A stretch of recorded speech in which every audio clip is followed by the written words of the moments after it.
俗话说得好啊，画虎画皮难画骨，知人知面不知心。在这个世界上啊，最可怕的不是明火执仗的敌人，而是那种笑着给你递刀子，转过身就在你杯子里面下毒的朋友。有个叫李亨利的人啊，在人前呢，他是爱国华侨，是成功商人，笑的那叫一个温和呀，满嘴都是支持祖国建设。可是你能想到吗？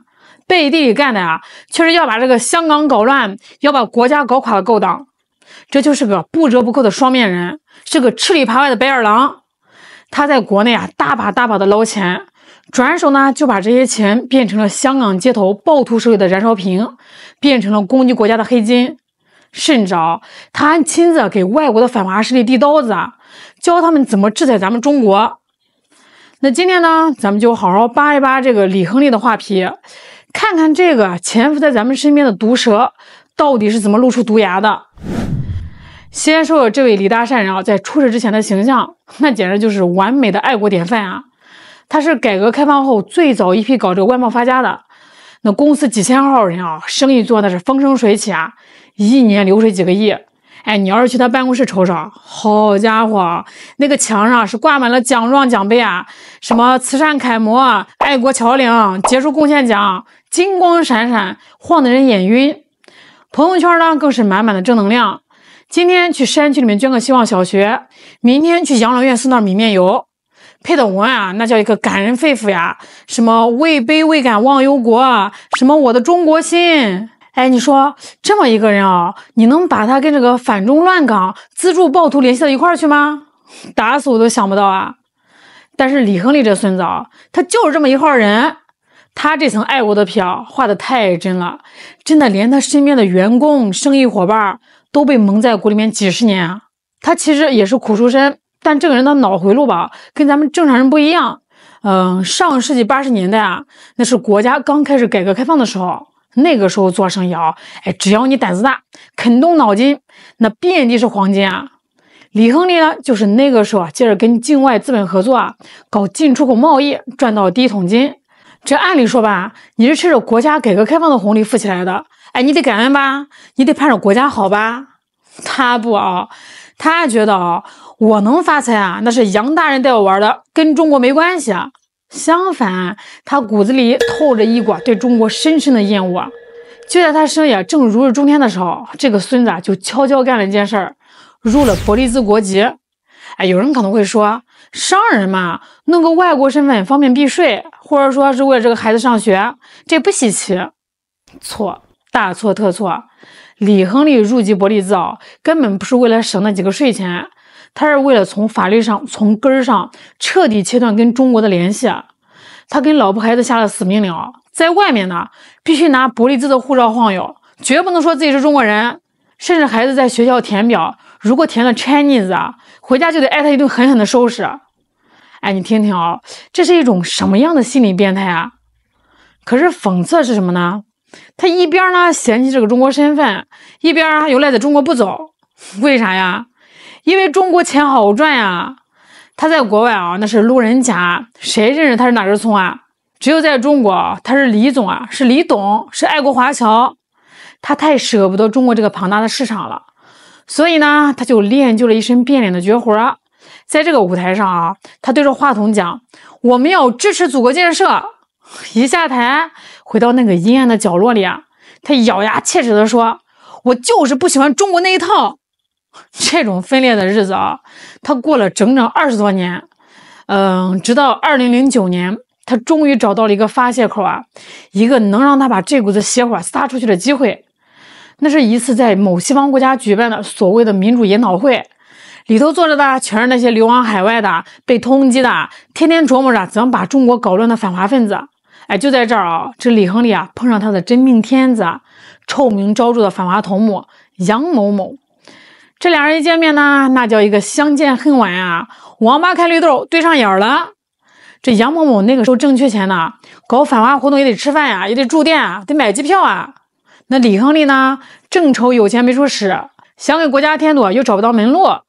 这李亨利啊，拉着杨某某的手啊，激动的说啊：“老杨啊，我早就看中国不顺眼了，我就想支持你们搞点事儿，钱不是问题。”从那天起，李恒利呢就成了杨某某背后的超级提款机。哎，你知道这孙子给这个杨某某送了多少钱吗？光是2010年到2019年这几年查出来的实锤就超过60万美元，这可是10年前的60万美元啊！那这些钱足够那帮反华分子在这个国外吃香喝辣的，满世界飞着去恶心咱们中国。而且吧，李恒利这个人鸡贼得很，他是做外贸的，精通金融那一套，他知道直接转账容易被查，他就玩这个地下钱庄，玩现金携带，利用外贸公司的账户搞虚假交易，把钱洗白了转出去。最绝的是他在自己公司搞了个特别资金池，公司的财务都纳闷说这个老板每年都花出一大笔钱名目叫公关费，可是这笔钱从来没有请过客户吃饭，也没有送过客户礼品，最后都不翼而飞了。员工哪知道这笔钱那就是射向咱们国家的子弹，那就是喂给反华毒蛇的毒药。这李恒利在这个私下酒局里那是喝点酒就吐真言，他跟那帮狐朋狗友吹的你们看着吧，只要这个香港一乱，中国就得头疼，就没法集中精力搞经济，咱们的机会就来了。哎，你听听这是一个在中国经商几十年的人说的话吗？这简直就是敌特分子自白书那如果说资助杨某某还是在国外搞舆论恶心人，那后来这个李恒利干的事那就是实打实的恐怖主义行为了。时间来到了2014年，香港发生了非法的占中事件。那一阵子香港街头乱套里那帮年轻人占着个街道瘫痪交通把好好的香港搞得是乌烟瘴气。李恒利一看，嘿，机会来了呀，这不就是我梦寐以求的画面吗？这家伙不仅仅是出钱，他还得亲自去指导工作。他频繁的往返上海和香港，在这个5星级酒店的行政酒廊里秘密会见那些乱港头目，其中就包括那个姓周的港独骨干。哎，你能想象那个画面吗？这李恒利呢，穿着高档西服端着红酒杯，语重心长的对着那帮小愤青说孩子们，你们干得好，你们才是香港真正的希望，别怕没钱，叔叔有钱，叔叔支持你们搞下去。他当场承诺每个月给他们提供固定的资金支持。这些钱拿去干嘛了？买头盔，买防毒面具，印传单，买扩音器，甚至买那些砸向香港警察的砖头。到了2019年，修理风波爆发，那个场面更惨烈了。暴徒们在这个大街上放火砸店铺殴打无辜市民咱们看着那个新闻都是气得直哆嗦。李恒利呢，他在家里面开香槟呢。这个时候他的双面人演技就是达到了顶峰。哎，你要是翻开他那会儿的朋友圈那就是另外一番景象。他转发各种呼吁和平的文章，配文写着香港青年要理性，爱国爱港才是正道。我呸，这哪是人干的事那个时候他的公司其实资金链已经有点紧张了，毕竟这几年外贸环境也没那么好。但是为了支持香港暴乱为了给那些暴徒续命这孙子真是豁出去了他开始干违法的事了，骗贷。他伪造合同虚构收入，私刻公章，从咱们的国有银行里硬生生骗出了510万人民币。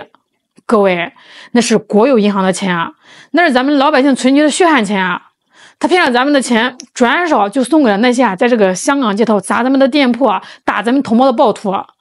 这就等于咱们不仅养了条白眼狼，还把自己手里的棍子递给他让他来打咱们。这个事想起来我觉得心里面堵得慌。如果说给钱是输血，那李恒利接下来干的一件事那就是直接给敌人递刀子告诉敌人怎么捅咱们最疼。这事吧发生在2018年，那个时候西方某大国呢正在酝酿一份针对香港所谓的制裁法案。这法案是干嘛的？就是通过这个经济制裁把香港给搞死，进而以此来要挟中国政府。但是那帮洋大人吧虽然坏，但他们不了解中国的国情，他们起草的草案里有些条款那是想当然，根本就打不到痛处。这个时候李恒利知道了，他兴奋的跟打了鸡血似的主动找到杨某某说快把我引荐给那边的议员，我懂行我知道中国的软肋在哪儿。杨某某那个反华头子一听乐坏了这真是雪中送炭他立马就动用了关系，把这李恒利推荐给那几位反华议员的助理。理由是这位李先生是中国资深商人，熟悉中国经济命脉，能提供专业建议。于是乎极其荒诞的一幕出现了在一个秘密的会议室里李亨利拿那份制裁中国的草案，逐条逐句给洋人修改作业。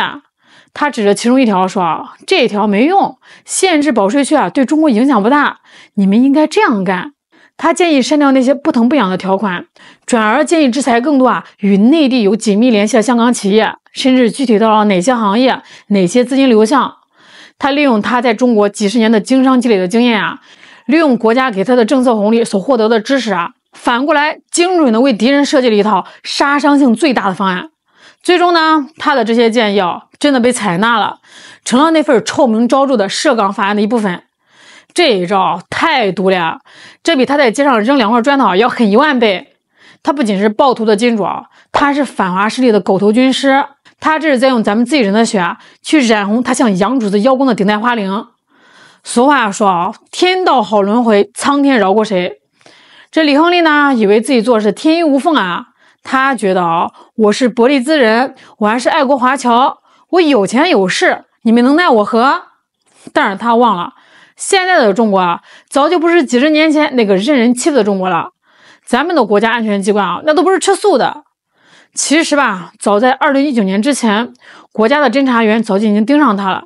你想一个商人的资金流向那么诡异，总是通过地下钱庄往外倒腾钱，一个爱国华侨频繁的跟反华头目见面，这能不引起注意吗？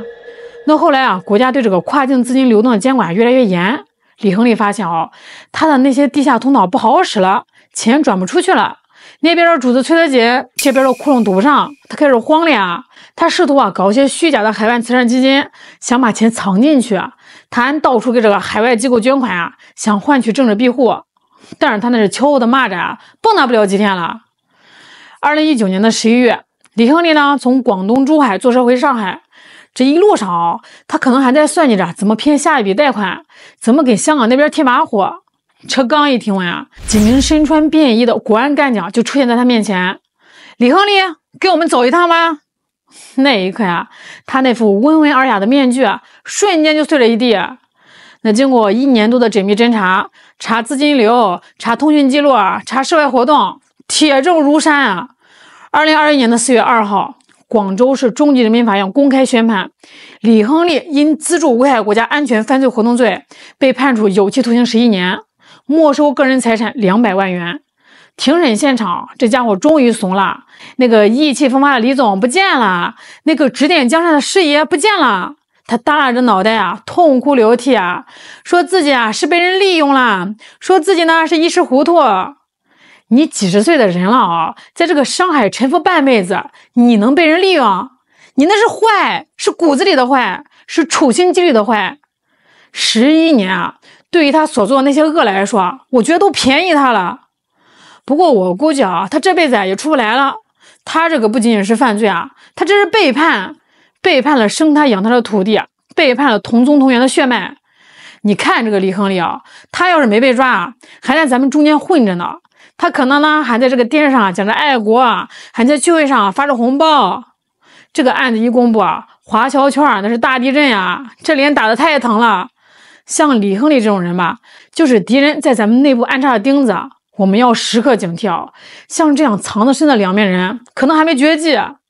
别看他们头衔多响亮别看他们捐了多少钱，得看他屁股坐在哪边。如果心不在中国甚至心怀鬼胎，那你赚的钱越多对国家的危害就越大。最后送给所有那些藏在阴暗角落里的两面人，不管你藏的有多深，不管你那张画皮画的有多美，只要你敢出卖国家，这笔账早晚得算。